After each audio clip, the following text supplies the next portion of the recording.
Hello, homies, and a very warm welcome to Homeopathy Hangout. Today, we have a very special guest, our first homeopath from Germany, the lovely Markus Kuntosch. Welcome to the show, Markus. Hello, welcome to you all. Thanks for having me. It's a pleasure. I should say Guten Tag. Guten Tag to Australia, to Down Under. Yeah, well, our listenership is all over the world now. Actually, our top listenership is in America now, and second is the UK. Sometimes Australia bumps UK off the list, and right up there, we had Brazil up there the other day as well. And Ireland, New Zealand. It moves around a little bit, so we're all over.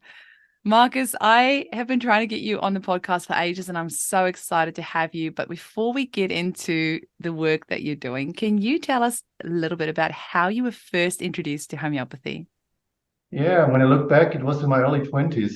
Before I went to university, I think I had decided to become a physician.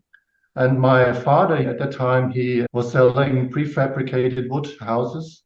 And he had a client who was a homeopath. And he helped me with some minor problems and catched my interest. And he gave me the first book. And I was intrigued about how you see the humans and how you treat them. Then I bought the organon of Hahnemann. So I started real from the basic, right from the beginning.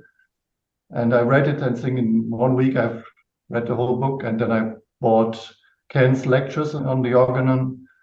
And that was how it started. Then we were sent to university. We were not able to choose where we study. So at first I was a bit disappointed because the town, I didn't know it was Mainz. It's near Frankfurt. But actually, I was very fortunate because there was a very active student group where we met each week to talk about acupuncture, homeopathy, healthy nutrition. And there were two groups, one advanced group, which introduced the others into homeopathy. So from the very beginning of my medical studies, I even started teaching homeopathy in my early 20s. And we invited doctors, we went to congresses. And so the whole time during my studies, I studied university medicine, and also homeopathy even helped me to survive this more theoretical studies at university, because we were right from the beginning into practice, treating our friends and neighbors. And so it was special time. That's really, really cool. And I think when it comes to natural medicine in Germany, I think most people are actually like quite open-minded. We've had 4 German au pairs over the years, all like young girls. And it always amazed me when they came over. All 4 of them, funny enough, were vegan, and none of them were on Facebook.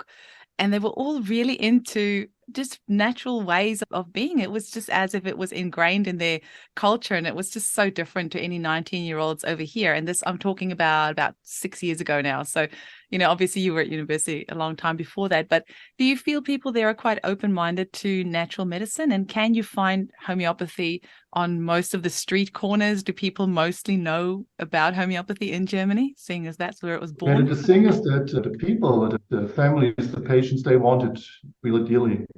But the officials, it's now really under pressure. Though homeopathy is the native land of homeopathy. Yeah, it was founded by Hahnemann 200 years ago. And it's our colleagues from the organizations, they have banned it now. So you can't become a homeopathic doctor in most of the countries in between Germany.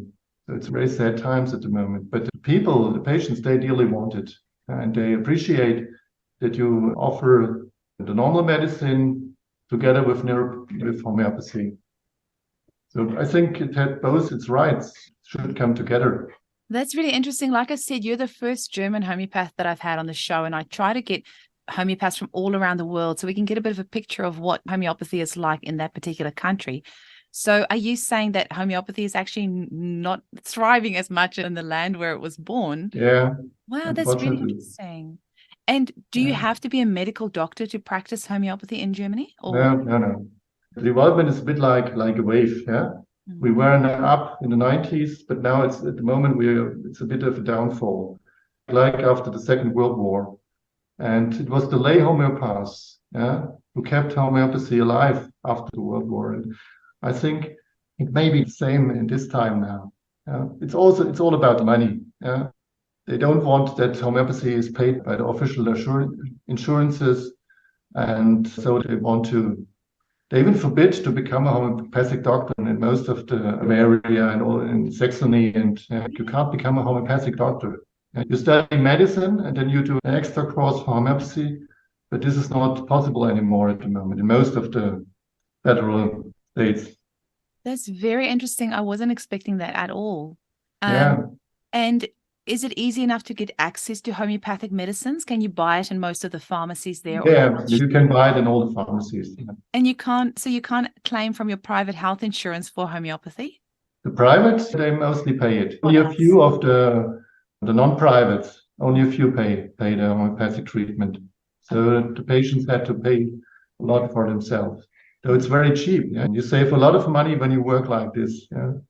I would say we save about 100,000 euros each year from the way we are working. Yeah, with not prescribing all these allopathic medicines. So actually, it's a cheap way of treatment. And that's why it's so famous in India or in Brazil or all around the world. Yeah. Can you tell me a little bit about your relationship with Ulrich Walter as well? Because you two work together very closely, and it's from what I could research, it sounds like you've been working together for more than 20 years. Yeah, that's right. Yeah, Well, how did you meet? Well, it's actually searched a place, a clinic where I can practice normal medicine and finish my education to become a GP, general practitioner. And I was searching for a place where I can practice naturopathy and homeopathy. And through that way, I came to Kandern. Yeah. And Ulrich, he knew Dr. Müller, yeah, who discovered the connection with the homeopathic remedies and the colors. Oh. And from that on, we were working together. And I was part of the process of all the books he wrote, from the handwritings, the Silver series. And it's a daily exchange. Nearly each day we go through all the interesting cases, and really great experience. That's incredible. Can you maybe, because just for our listeners, what we're going to be talking about today is using colors in our homeopathic prescribing. And we're going to have this on YouTube as well and on Rumble, because Markus is going to be sharing his screen with us shortly. And just so you get a working example of this, I've had the colors and homeopathy books on my desk for many years, and I've actually only used them a couple of times kind of half-heartedly because I wasn't confident in using it. And that was part of my reason for wanting to get you on today, because I intuitively know that this can really be a wonderful tool in clinic. So I just need you to come on today and tell me a bit about it. So can you maybe tell our listeners a little bit about how this using color preference in our patients as a way to prescribe a remedy? How did this first start? Well, it first started a very experienced colleague from Cologne in Germany. He was a pulmonologist and homeopath, Dr. Hubert Volker Müller. He was continuously searching for really deep symptoms to find good healing remedies for his patients. And one day he came over a patient with a severe depression who always wanted to stay in the dark, shut all the lockers down and shut the light out. And there's a rubric in the repertory, shuns light, which contains conium as remedy. And he interpreted this patient, he liked black as his favorite color. So it's a bit strange. The color method started with the color black, which is a negotiation of all the light and the colors. And he had the intuition to ask his other conium patients, because this one was healed from this depression with conium, if they also liked black. And they did. And not only conium, also the other plants from this umbelliferae Apiaceae family, like Etosa, Cicotta, they also like black. And from that on, he developed the idea that it may be right for all the other remedies. Let's find.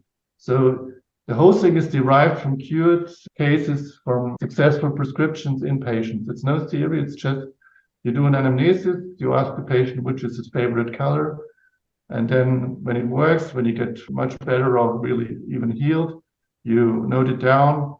And when you have, let's say, 4 cases of Apis or of Formica rufa, and then you see which color do they share. For example, I just looked up Formica rufa, the red ant, and we have 4 cases, and they all have to do with hand problems. 2 had severe eczema, 1 had tingling in their hands, And the color which went through all of them was 10C. It's a light red. So you can be sure this, yeah, you can look it up in the code, yeah, where it is. And Ulrich invented this chart, yeah, with the 24 colors. Mm-hmm. You can see here. Yeah. And they go from yellow, 1, over orange, red, Yeah. lila, blue to green, 24. Yeah. In the middle row is the row C, which is the main colors. And when you add white, you become the lighter ones. And when you add black, you become, in all you get 120 possibilities. Together with this one, you have the white, the gray. So what we do is you can use the color from the age of 3 years on. Yeah? So children develop the possibility to distinguish between colors between 2 and 3 years. Okay. Before it's too confused. Yeah? And this matters very much. And you do a normal anamnesis, and afterwards you can ask the patient which color do they like. Mm-hmm. They can choose 1 or 2 or 3. Yeah? And you just, even they straight away, I like orange, and then you can go directly to this area. Yeah? It's just to narrow it down to the right. So maybe you can choose 4C, and then you look in the repertory and the color repertory on the orange, the color code 4C, which are the remedies which are in there. This is the orange 4C. You can see the acids, for example, phosphoric acid or sulfuric acid. You see some lacs, like Leo, or some spiders. Yeah. And it's the same grading as in the, let's say, the complete or the synthesis repertory. You have three grades. Yeah. And with the bold one, you have at least 2 or 3 confirmed cases with confirmed handwriting, which also looks similar. Yeah? So have you included the handwriting in that as well? Yeah, you use the handwriting also as a confirmation symptom. Okay, so if that's saying bold, has that included the color confirmation and the handwriting confirmation? Yes. Okay. That's fascinating. And so if it's just a normal font, then it would have, say, 1 confirmed case. And if it's italics, say at least 2 cases. Okay. Also, I think some are also derived, yeah, which are not confirmed yet. Yeah? Okay. When Müller started in his first book, I think there were 24 remedies with their colors, and now it's over 1,000. Over 1,000. Yeah, and it's free on the website homeo.de. Yeah, and we make updates every now and then. You can see the changes when you click here. Yeah, you can see the new remedies with their color, with the grade, and when we changed it. Oh, that's amazing. So this is like, it's a work in progress. So for any of our listeners, it's a constant work in progress. Yeah. And I think you have a case of a new remedy, yeah, which is not known before. There's a new proving, you prescribe it, your patient is cured by it, and let's say he's chosen 3 colors, and then you've got another patient, and then there's colors, and you look which colors do both of them have. Yeah. So if you take the first remedy, which is added here, this is a mushroom we proved 2 years ago. Yeah. And the theme was breaking of your vertebral spine. Yeah.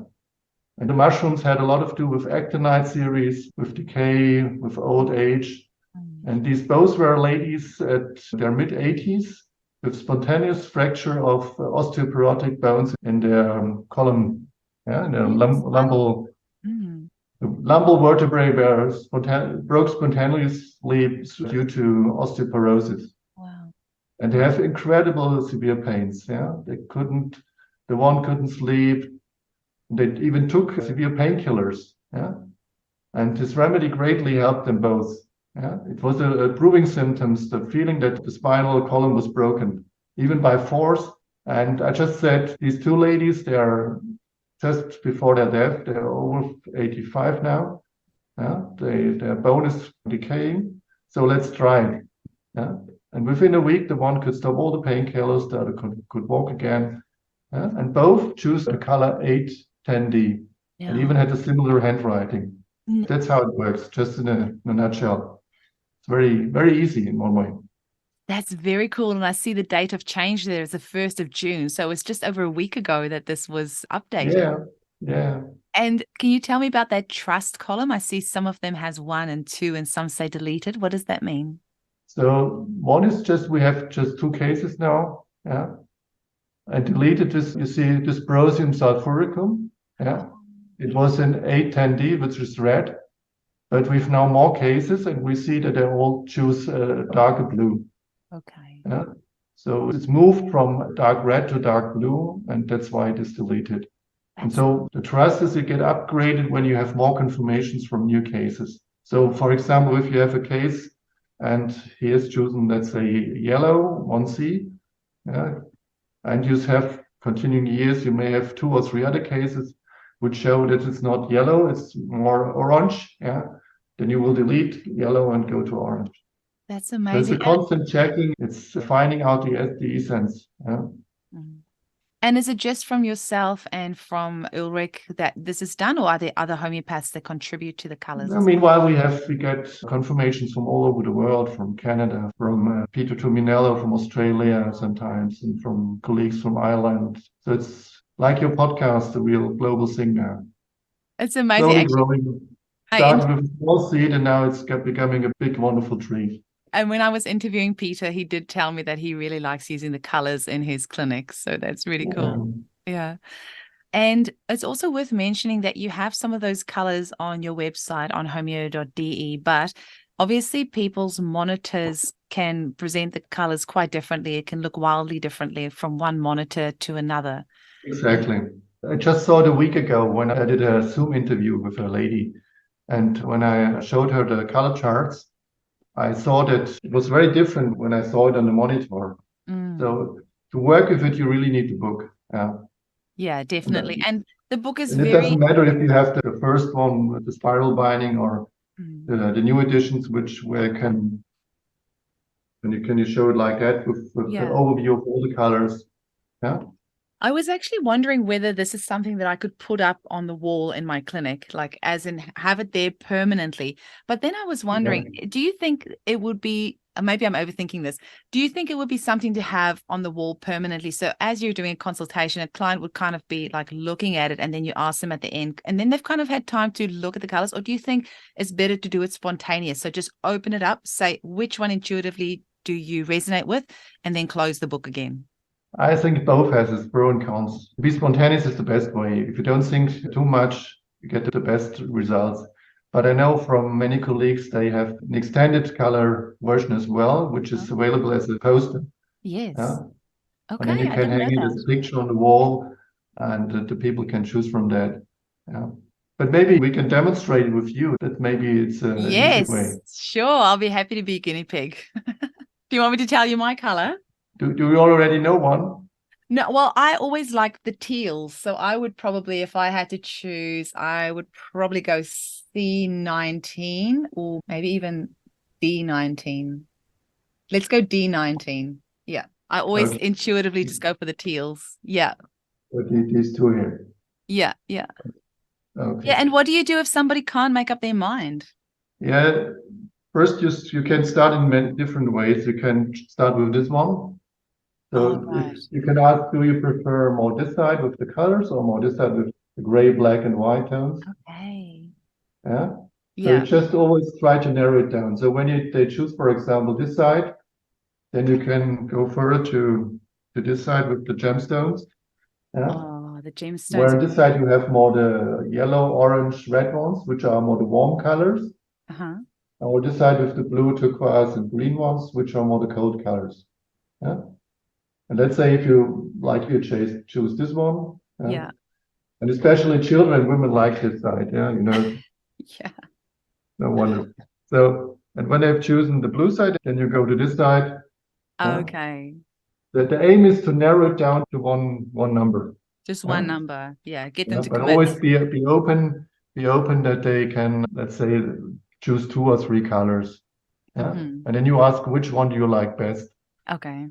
And if they still have difficulties, you can ask, for example, is there a color you don't like at all? because you can use the color as a good general symptom, like a food modality. Yeah. It's important if they have a connection with it. Or a If complete somebody likes, oh, aversion. I like this one. It's, I like my whole life. And there's energy in it.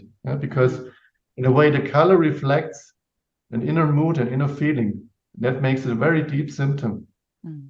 Yeah.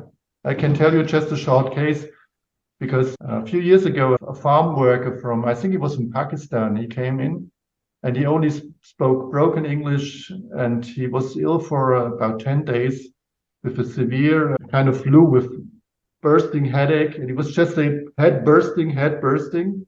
And he took severe painkillers, and there was not much you could bring out of him. He was a bit of a somber guy, dark, open, white, fearful eyes, just, pain, head bursting. That was all he said. But what can you do with it? Man, you can give him belladonna or a pain remedy.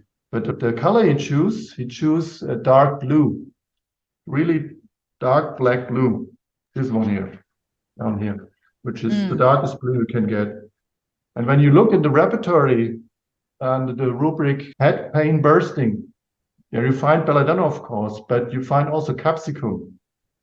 And it's the only remedy in 40 green in this rubric. And capsicum is very similar to belladonna, with this congestion to the head, bursting pain. You have this anxious expression, high fever. And when you look in the proving, Hahnemann already described it in his proving in 1800. So it's a 200-year-old proving. And this remedy helped him beautifully. And you could easily distinguish the remedies in the rubric through the colors. So the high-graded remedies in this rubric are, I think, sepia, Naturium muriaticum, belladonna, bryony, and belladonna they like a light yellow, and bryonia they like olive, and Naturium muriaticum they like turquoise. So you can easily distinguish the remedies with the color. Interesting. And when you also have the handwriting, then you can look in the handwriting. There's a book from Ulrich as well, with over 700 handwriting samples for the 300 main remedies. And of course, we have much more now here. And then you can lay the handwritings aside, and you can show it maybe. It's just such a pity. Like all my intake forms are online these days, but it's. Look, this is, for example, the handwriting of belladonna. Oh, yeah. Are all your intake forms still handwritten? Your main intake forms? Yeah. We ask every patient to give us a writing sample. Okay. We give them a blank paper, and they can either write down their main complaint or a dream. And if they don't know what to write, they just can copy a text. Okay. We give them. Okay. But unfortunately, we live in times where most of the people don't write cards or letters anymore. It's a pity, but because the handwriting in a way is the giving structure to your character. For example, the barium handwritings, they're very tiny and they have no self-esteem. Whereas lithium, a bit like manic, we have the... Oh, that's fascinating. Well, there's clearly something to that, because they do have, the police has been using specialists for years to check handwriting, and people do have a certain style. I don't know what it says about me that my handwriting changes all the time. And within the same sentence, it will change very quickly. It's possible as well. You see this, for example, in the Remedies scandium, which is a state where they don't decide which way they should go. So you see this in the handwriting. Once it turns to the left and it's upright, and turns to the right. So you can see this trait of character in the handwriting. Oh, that's interesting. But we only look for the similarity. We don't analyze it like a graphologist does it. Okay. Well, maybe I can show you. Oh, is that the word? Okay. And just quick question as well, Markus, where can people get hold of the color book and also the handwriting book? I think I ordered mine from Narayana. Yeah. And they ship worldwide. Our clinic is in the same house as the publishing company. Actually, the publishing of Narayana was reborn from the production of the color book. No, are you serious? Yeah, I am. That's very cool because they're clearly very busy because you can get any book there. It's such a great place. Yeah, Unfortunately, during COVID, they didn't ship to Australia. And I think there was quite a few places in the world that didn't ship for a while there during COVID. So it was yeah, easy to get books from them. But so yeah, you are in the same building as them. yeah. Oh, that is amazing. That would be a dream come true. I have to say, I probably just would never go do consults. I would just go sit in the publishing and room and read books all day if I was there. So Yeah, and now it's moved to a neighbor town, but there were times when I just said go to the next room, then I can oh, get the book. I'm Yeah, so it was. jealous. I'm so jealous.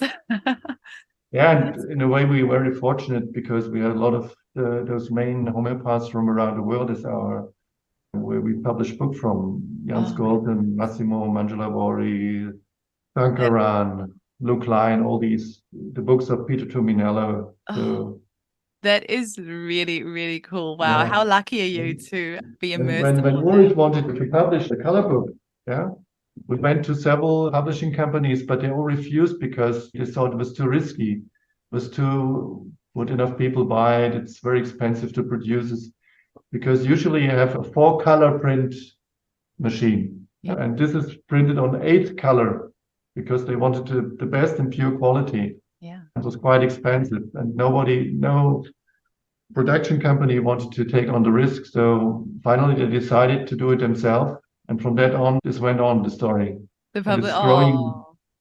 growing ever bigger.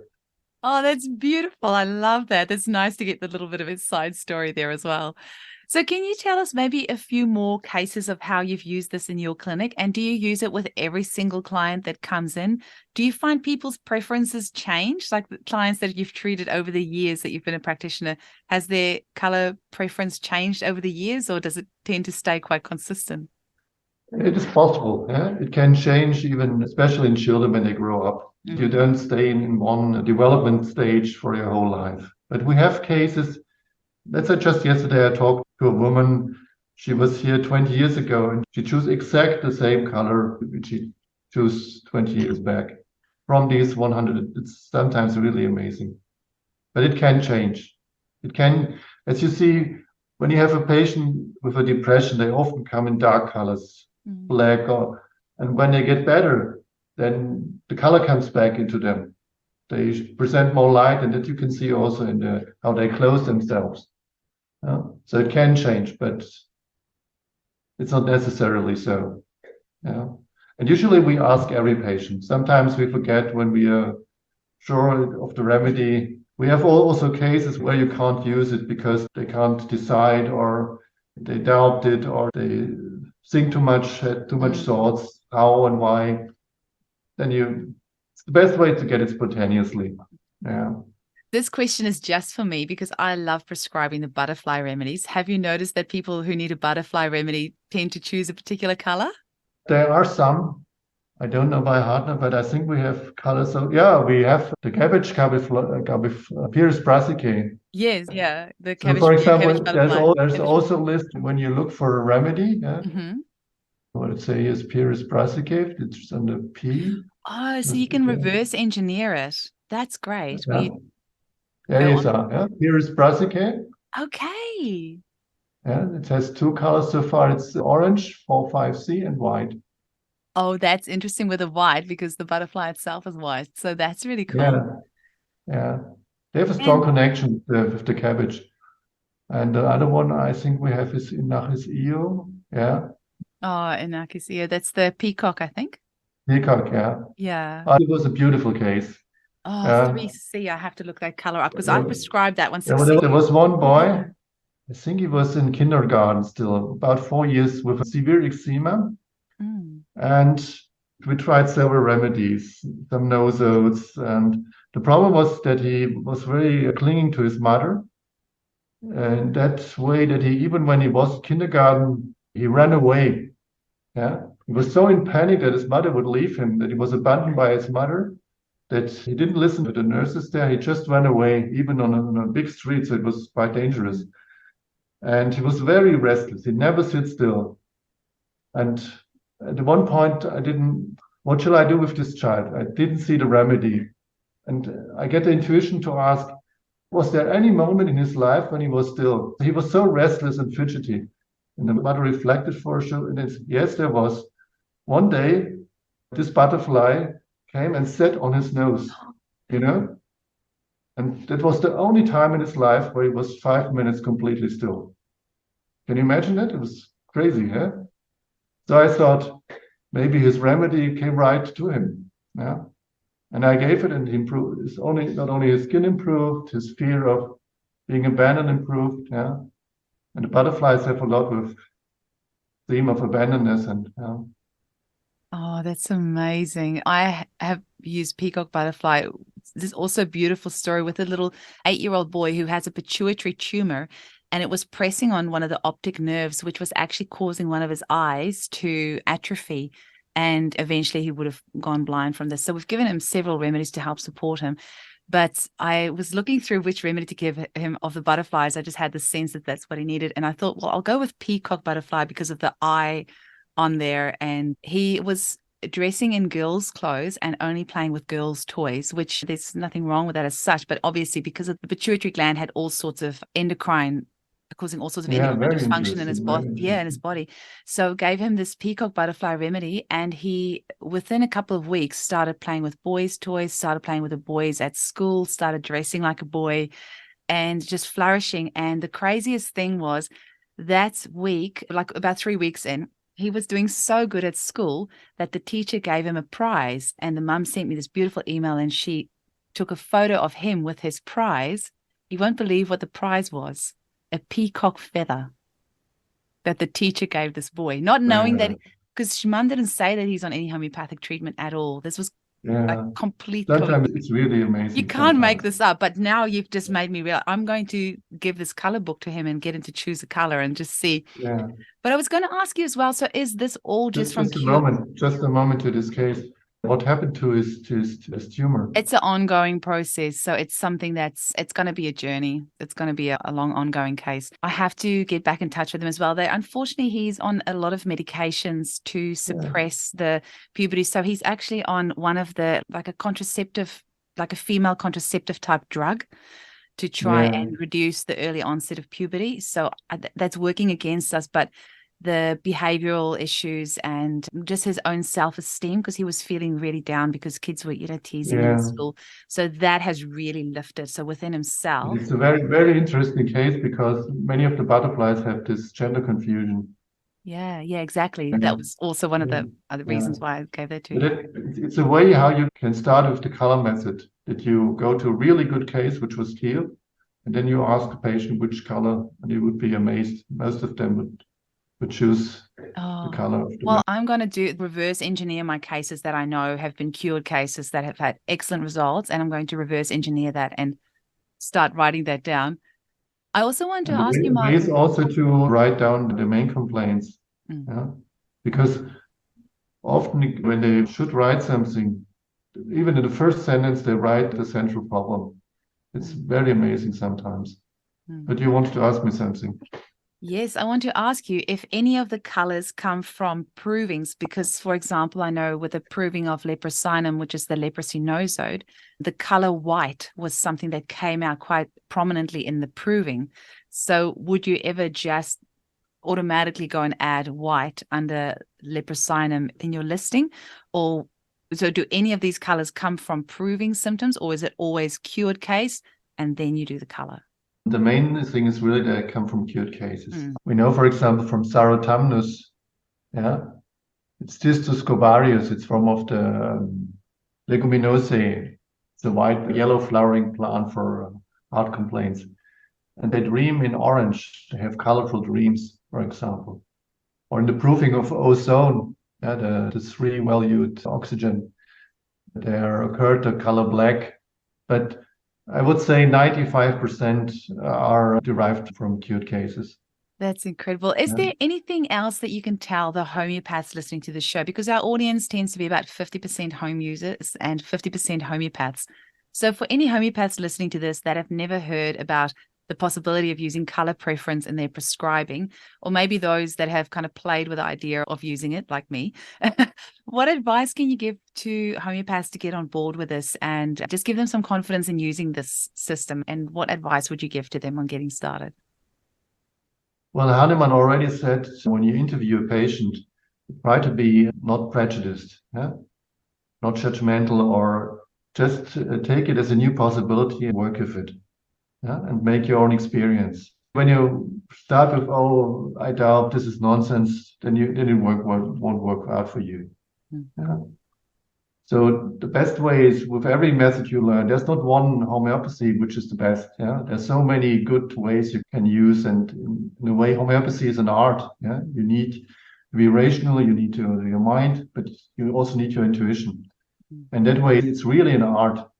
Yeah? It's not mechanical work, and that's why it fascinates me, because every patient has its own unique story. You never get bored. You never are finished with learning. Even after 30 years, there come patients who have no clue at all what I should do with them. Yeah? And Jan Scotten sometimes beautifully said it. When you have no clue at all, take any clue. This could be a dream, this could be an idea, it just could be an intuition. Yeah?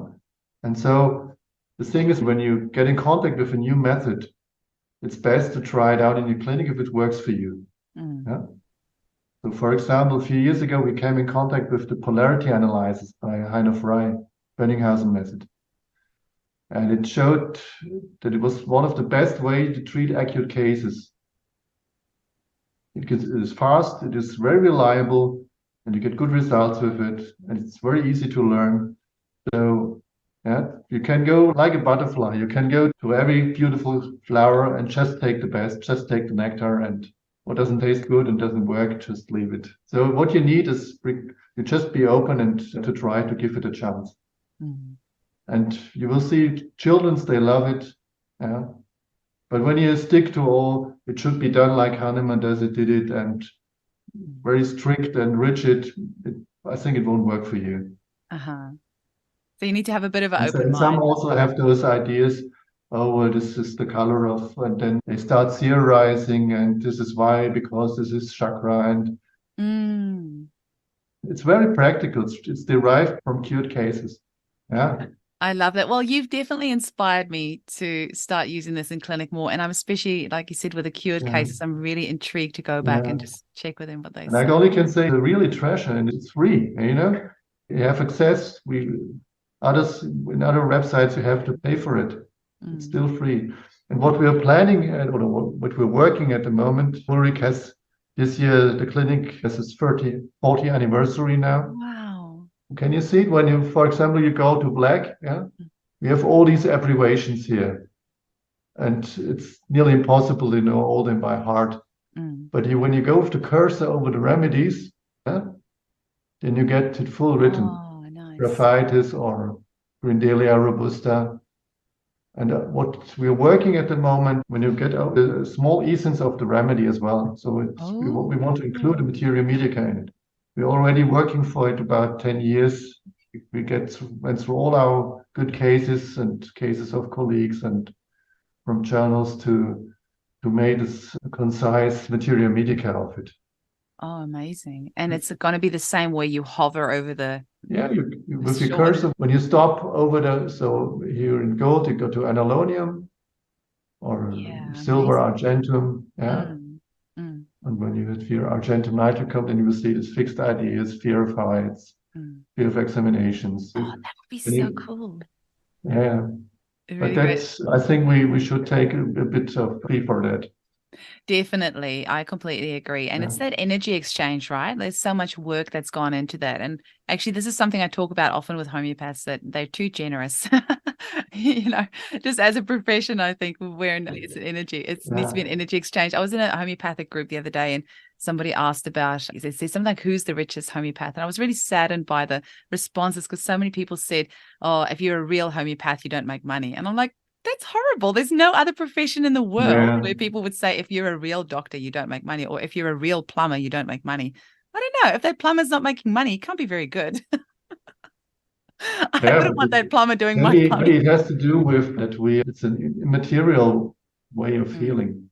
Yeah. And we're living in a complete materialistic work, which But I think at the moment it transforms. It will take a few more years, but more and more people recognize, especially what happened in the last 2, 3 years, that there's something which is more important. Yeah, absolutely. And when you look at what is the development with all this artificial intelligence, and there's one movement which the technical side wants to take over everything. But what we have been shown in the last years, we need a physical interaction. Yes. We are humans, we are not machines. Yeah? A machine will never be able to give you empathy, a warm human contact. Yeah? Absolutely. And what you see now, that similar people, they connect through the internet, yeah, like we do now. This wouldn't have been possible 10 years ago. Yeah. So in a way, we can use these techniques, but in a good way. Yeah. You only do to anamnesis via internet now, via Zoom, but you can't examine the people, and you get so many good information from examinations, and it's in a way it's not the same. Yeah. It's not when the you're same. in the room. Yeah. Yeah, and especially because often you only see the person from the chest up, whereas a lot can be happening down, like they can be tapping your desk. I have this one lady, whenever she comes to my desk, to my clinic, she's always like trying to clean my desk, like if she, I wouldn't have known that about her otherwise. And you don't see what they're doing with their hands or their body or even the full dress, like how are they dressed and what are they doing? The gestures are so important, and also the atmosphere. Yeah. I remember a patient who did well on uranium nitricum, actinide with nitricum quality. He had a very severe asthma. And the moment he came into the room, I felt like he had pressed to the wall. There's no space for me left. Such a suffocating presence. Yeah. So you could feel this energy right away. And homeopathy is a lot about energy, which I use all your senses, not only the visual sense, which you see in the screen now. Yeah. And you can sometimes you get information from the smell of their sweating or Yeah, absolutely. Or even if there's like very strong perfume, or if there's just so much that you can pick up from somebody when you see them in person. I just had the idea that sometimes you have patients, when they leave your room, the perfume stays inside, or even so I thought this may be a kind of animal energy to mark the territory, Yeah. It's not confirmed yet, but definitely, I think there's something in that. Yeah. I wonder, Markus, do you have time for us to talk about your book on birds as well? Because bird remedies is something else that fascinates me. And if you have some time, I would love if you can talk to us a little bit about your book, Free as a Bird. Well, it all started a few years ago. I had read the books which were available by Jonathan Shore, and I was fascinated, but I couldn't understand it with the patients. I didn't find the remedies, because the problem is there are only a few represented in the repertoire so far. Yeah. But then I had a patient with autoimmune disease, which I couldn't help. And then I asked to describe her. She had diffuse pains. One was like very sharp stitching pain in her abdomen. And that was the starting point. It made her narrower and restricted. And from that on, more and more patients came who needed bird remedies. So the focus of the bird remedies is that they're in a life situation where they can't breathe properly anymore. When you just make this gesture, they are encaged like our lungs are encaged in the rib cage, and they want to be free. They want to be. Just when you make this, you can feel how a bird patient feels. You can't move. It all gets tense here. You can't breathe properly. When you make like that, it's like. And from that on, you can, and most of them have problems with their neck or their shoulders, and I found out, for example, that the remedies from the crow family, the raven and the magpie, and some carrion crows, they are good for inflammations of the shoulder, pericontritis, the shoulder, And I had a patient, she always made like that. There I have the pain, like a bird picking on there. And when you look when you look at the anatomy, we have a part of the shoulder blade where the tendon of the biceps muscle is inserted, and this part of this bony part of the shoulder blade, it's called raven beak. Interesting. because it resembles, and she even made exact this gesture how this bone looks like this. Yeah. And I think, at least 10 cases now from this Pro family, with some were even operated on the other side, and it started on the lateral side, and which became better with remedies from, one was, I think, jackdaw, one was carrion crow, one was raven. Wow. Yeah.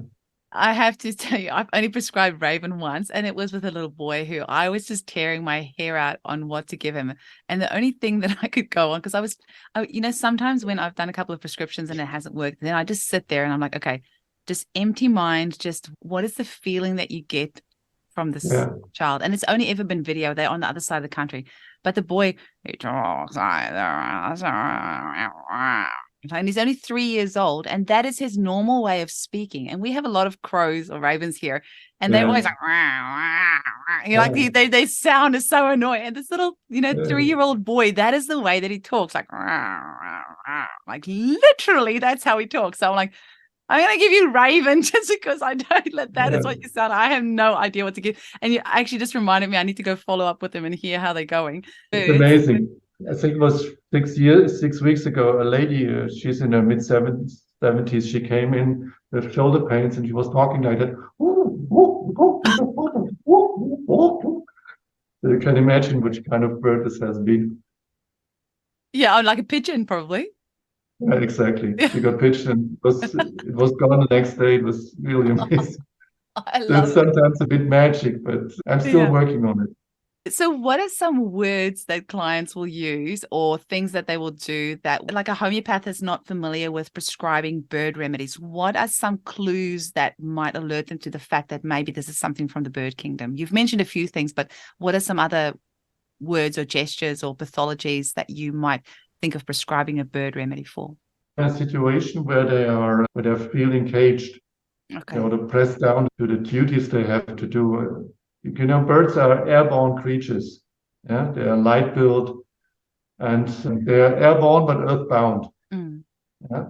So if you take, for example, very typical situation for the red-tailed hawk, for example, is that you have a husband who has a stroke and is paralyzed, and from now on you have to look after him 24 hours, 7 days a week.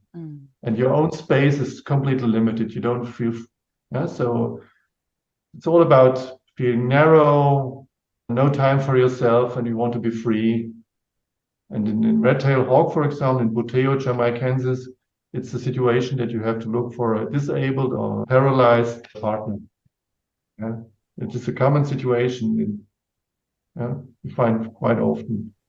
Yeah, you actually making me think of a client. And the birds, they have a higher metabolism than they have higher temperature. We have 37 degrees Celsius and birds have 40 degrees. So it's a kind of feverish hyperthyroid stage with an inner vibration. You tense, and let's say, for example, a colibri, the hummingbird, his pulse rate is over 400. We have 50. Yeah? Can you imagine? It's like, And that's what they described. Mostly they say vibrating. They can't calm down anymore. It's a constant tension. Mostly with the neck, the chest, the constriction feeling, or the shoulders. One female patient came in. She said, "I have a lame wing." They use specific language like wing or nest, or when my children fly away. You said birds are very good in orientation. And I often find bird remedies also for women in the climacteric period. When the children leave their house, go their own way, take their wings, and they lose the orientation. What should I do now? I spent my whole life to nurture them, to bring them up, and then there's an emptiness. Birds, they follow the magnetic fields. They have a very good sense of orientation. And bird remedies can bring back the orientation in these women. That's really interesting. And clearly it sounds like hyperthyroid type cases would probably do well on this. Also, can you think of it. And are you saying like maybe asthma cases as well with that trap? You were saying like if Yeah, expanding? Yeah. Oh, interesting. problems with breathing. Mm. Yeah. Absolutely fascinating. Is there anything else that you want to share about the bird remedies? And once again, I'm guessing people can buy the book from Narayana. Are there any other? Actually, I'm working on a second edition because I have now material for a second book. But writing a book takes a lot of time. You can distinguish a bit the groups of birds. Yeah, the raptors, for example, they often make this gesture. Yeah, when they The talk about claws. that's how the claw feeling, or they have sharp stitching pains. And the water birds, of course, they have a lot of they can have connection with water, with seas, Mm, or with the yeah. So when you think of a bird remedy, ask them, is it more a singular bird or is it flying groups or mm. is it more a small or bigger one? So it's still work in progress. We don't know. We have a few provings, but over 100 remedies are available. Wow. Over It's 100 bird remedies. are available, yeah. Oh, Over I didn't 100. know it's that many. Wow. Actually, as we're talking, I'm just thinking our neighbor, we're on 16 acres here, and our neighbor is actually a parrot breeder. So she has got macaws, red-tailed cockatoos, any parrot you can think of. And I was just thinking to myself, because we have these beautiful red-tailed cockatoos here in Perth. They are just gorgeous. And I was thinking that would be such a great remedy. And instantaneously, I'm thinking, no, no more remedies. There's too many remedies already. Yeah. Just thinking, because what you would do is, I guess, get hold of a feather and just triturate that, or how? Do you know how many of them are made? I know they The, often use, I think they the, sometimes use a the, drop of most honey. of the bed remedies are made from the feathers. A Yeah, we did feather. some triturations of ourselves. We did one of a fish eagle and one of the blue tit, which was very interesting. We are planning to do other this autumn. European kubo, the biggest owl. We're planning to Oh, do it in September. And some are made of eggshells, some remedies. okay. The raven is taken from the blood. Also, the white-balled sea eagle is made from the blood. And when you triturated those, did you literally just put the feather in the The trituration bowl bowl, and yeah, with the milk sugar and from triturate the it? yeah. It was very strange. From the eagle, the feather was like that big. Yeah. Yeah. So How would you fit? we put a bit of the feather material and of yeah. But from the blue tit is a tiny little songbird which only weighs Oh, 20 grams, like an envelope. We took one feather, but it took 1 hour to triturate this tiny little. It was crazy. Yeah. it's amazing. Oh, I'm too scared to, like, we have so many remedies already. Yeah. And actually, once your brain starts going into that trituration phase, it becomes quite addictive. Hey, you just keep thinking, oh, what's the next thing? What's the next thing? Yeah. Yeah. I think every homeopath should have done at least one trituration in his lifetime Yeah, because it's definitely. a very deep experience. Mm, Yeah. agree. And for example, the songbirds, they usually have a theme with singing, they like to sing in choirs or sing under the shower or, yeah. And one day, a lot of them have dreams of flying. Yeah. And once a female patient told me that she has dreams of flying, but she always flies in the night. So I thought, okay, maybe this is an owl. An owl, yeah. Should be a bird which flies in the night. Yeah. Amazing. Can you tell us just a little bit about some of the themes of the owl? And they have a strong connection with owls. Yeah. One of the patients, he had asthma. Mm. Yeah. And he even had a tattoo of an owl Oh, in his chest. Yeah. did you know that before you But prescribed the the owls has, it's not completely clear with the owls now, but they have to do with wisdom. Yeah. yeah. What is special with the owls is that they flight doesn't make any noise. Yeah. Usually when they flap their wings, the birds, then you can hear them. But with owls, you don't hear them. They don't make noise. Then they can't move their eyes. Yeah. Their eyes are fixed. So when they want to look in the other, they always have to move their head, you know? Yeah, yeah. But they can move their head just nearly 360 degrees. Yeah, yeah. Yeah. And they have a very good hearing. Their whole image of the head is made to orient the sound. For example, the snow owls or other owls as well, they're capable to detect the mouse under the snow, which Oh, other birds, for example, the falcon, isn't possible. They cannot do it. Yeah. Oh, So that's they have all their specialties. Yeah. this is definitely one of the parts that I love about homeopathy because I love the natural world and I love learning about Yeah. animals, plants, minerals, crystals, all of it. And I also love languages. So I love the Latin and where the words come from and the mythology and the like all these little bits that as a homeopath we have to learn about in order to understand the essence of a remedy. It just makes our job so much more fun. Hey, and you just Yeah. really fall in love with the world around you all over again. And then when you see that energy expressed in a client Yeah. across the desk from you, then it's really beautiful. Yeah, Yeah, I it's was real life. yeah. You find it in films, you find it in stories, you find it in the nature, the energy, Mm. and they connect unconsciously with the energy which they like. And in a way, it's the same with the colors. Yeah, you connect with the color, with the Resonance. color is a kind of a wave. Yeah, Yeah, it's all about resonance in a way. it really is. Actually, when you say it from that point, it completely is because the colors, they're just frequency waves, energy, and it makes sense that you would Yeah, vibrate with that particular energy. yeah. Just a few weeks ago, a colleague from Holland, St. Ulrich, and he wrote, yeah, he had a teenager with a goiter, a swelling of the Yeah. thyroid. And 14B she chose. There's a light violet. Yeah? Yeah. Oh, And it's under beautiful. there yeah, he found histaminum muriaticum. Yeah. And he gave it to her, and within 10 days, the goiter was gone. Oh, no. Unbelievable, yeah? Did he find that from the color or was it a cured case and then he contribute? No, no. He saw the colors and looked through the remedies which were in there No. and thought which would be best. Yeah. Did you say Histaminum his? muriaticum is, histamine is a Yeah, hormone his. which is severe allergic reactions. And it's a kind of hectic energy. Yeah, they can't wait. They get angry when they have to wait, for example. Yeah, so it's a very Yeah. restless energy.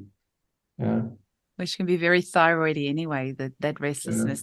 I've never So heard of so histamine and it's muriaticum. easier with smaller rubrics. Yeah, Mm. when you, for example, when you start with this white yellow, you only have three remedies in there, which is azarum, bufo, cicorium. Yeah, and cicorium is in a way it's a bit like Cena and chamomile, but in a more extensive way. And so when you have the story of a child with recurrent infections with high fever, which is very rebellious, and you hear the story that it is an unwanted child, yeah, unwanted pregnancy, even Mm. to the extent that the mother wanted to abort the child, Mm. then think of cicorium because it's a beautiful remedy. Yeah? Wow. I will do that because I actually, as you're saying that, I have a couple of cases of that. So I'll go and investigate that one. Holy moly, Marcus. I think you've opened up a whole new world for so many homeopaths listening to this episode. It's certainly, my mind is definitely blown. I was going to ask you about the client with the owl. When you said about the tattoo, did you know about the tattoo before you prescribed the owl, or did you find that out No, afterwards? no, he showed it to me afterwards. Oh, And that's he even told me that he did his master thesis about owls. Yeah. amazing. I had a client I prescribed the blue morpho butterfly, and she was wearing a long sleeve t-shirt. And after I said that to her, she pulled up her sleeve, and there was a blue butterfly tattoo on her arm. Yeah. She did But amazing. you had to be careful because Yeah. it's only one symptom. Yes. And you need at least three that you can sit on a chair. You need at least three legs, as Herring said. So Mm. if one comes in with a beautiful teacher of let's say, a wolf on it, Yeah. it doesn't automatically mean that he needs luck in him. Lupinum. Mm. Yeah. So don't Absolutely. be, if you, with the birds, when we come back to that, when you ask them if they want to transform in one of the birds, let's say 80 to 90%, they say, I want to be an eagle. Yeah. So you can be distracted very easily in the wrong way. Yeah. Mm. Definitely. When it fits, it's very nice, but Yeah. you should take it with care. Definitely. Like I did with that Raven prescription I did. That one was completely, I sent her the remedy free of charge. I was like, just try this one out for me because this is me just grasping at straws. So I'm intrigued to go get back to her and see if she noticed any difference with that remedy. But that one was just, I didn't have much to go on in that. Marcus, you have completely blown our minds today. And I know so many homeopaths listening to this today are going to be in touch and start using this because it definitely resonates with me. I'm really excited to start using this. Like I said, this book's been sitting on my shelf for a while, but it will definitely get used now. And I definitely want to get your bird book as well, because as you were talking, I was thinking, oh, there's a few cases, especially I've got a lady who looked after her husband for many years and he's passed away now, but we're still stuck with that energy there. And I've used some remedies, but I haven't tried a bird remedy. So I'm really excited to try that Yeah. with her. Is there any final message that you want to leave our listeners with? And apart from the homeo.de website, is there any other way that they can get hold of you and purchase your books? And are you still taking on clients? Just tell our listeners final message and how they can get hold of you and engage with you. Yeah, it was through our website. There's the website homeo.de. And we still take clients. We make appointments from all over the world, be it Canada or wherever else. And when the books you can buy at narayana.de. I can write it down to you, or you can put it in the chat Yeah, I'll afterwards. put it in the show notes.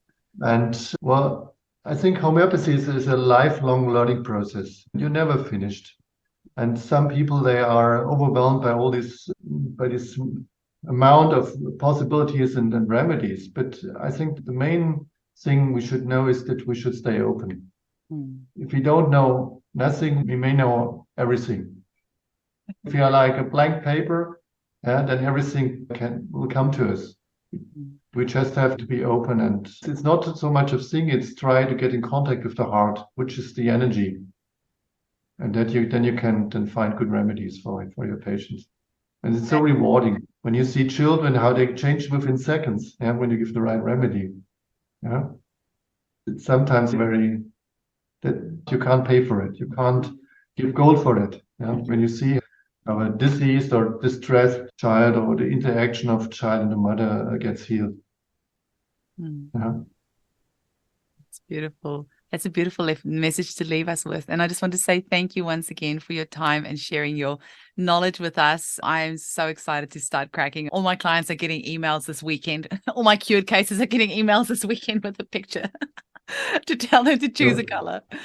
You're very welcome. It was Thank you very so nice much, to Mark. talk to you. Dankeschön. Bitte. Bye-bye. Bye.